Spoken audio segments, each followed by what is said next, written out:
दोस्त, अयोध्या से शुरू हुई रामायण आज हिंदुस्तान के हर घर में पढ़ी जाती है। रामायण के कई सारे संस्करण हैं, लेकिन ज्यादातर आपको तुलसीकृत रामायण दिखाई देगी। वैसे दोस्त, मैंने एक चीज नोट की है, तुलसीकृत रामायण के अलावा कोई और संस्कृत उठाते किसी और भाषा की रामायण लिखते हो, उसमें काफी अंतर मिलता है। यहाँ तक कि आप वाल्मीकि रामायण और तुलसीदास जी रामायण से भी कंपेयर करते हो तो उसमें बहुत सारी चीजें ऐसी हैं तुलसीदास जी ने कही हो जो वाल्मीकि रामायण में नहीं मिलती हैं। तो दोस्त, आज हम आपको रामायण के कुछ ऐसे अनसुने किस्से सुनाने वाले हैं जो शायद हमारी तुलसीकृत रामायण में या वाल्मीकि रामायण में ना मिलते हों, लेकिन कहीं कहीं जगह पे उनका जिक्र मिलता है। चीज तो जैसे हम लोग पढ़ते आ रहे हैं, खासकर तुलसीकृत रामायण में जो राम और रावण का महायुद्ध हुआ, उसकी वजह सूर्पणखा को बताया जाता है।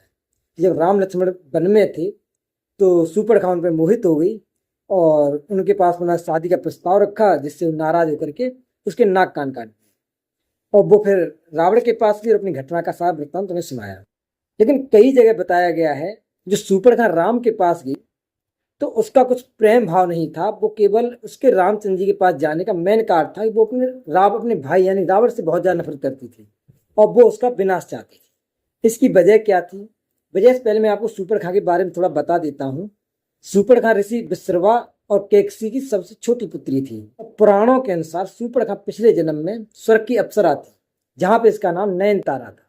लेकिन एक बार देवराज इंद्र ने ऋषि वज्रा की तपस्या भंग करने के लिए इसे पृथ्वी पर भेजा, तो वज्रा ऋषि ने क्रोधित होकर के इसे राक्षसी होने का श्राप दे दिया और इस कारण से राक्षसी हुई।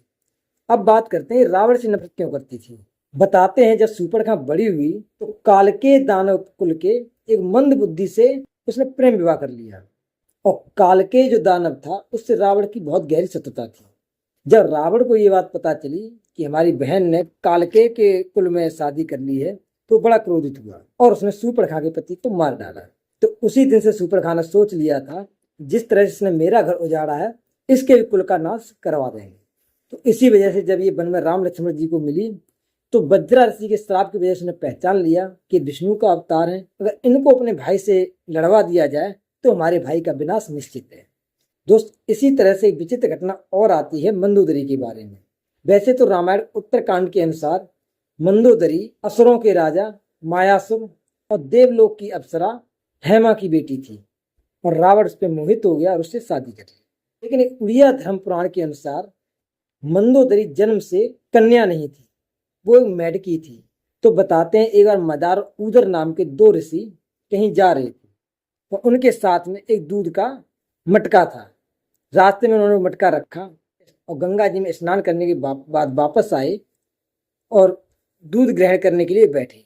लेकिन उनसे पहले जब वो गंगा जी पे स्नान करने गए थे तो उस दूध में एक सर्प ने अपना जहर छोड़ दिया था और ये बात मदार उदर को पता नहीं थी।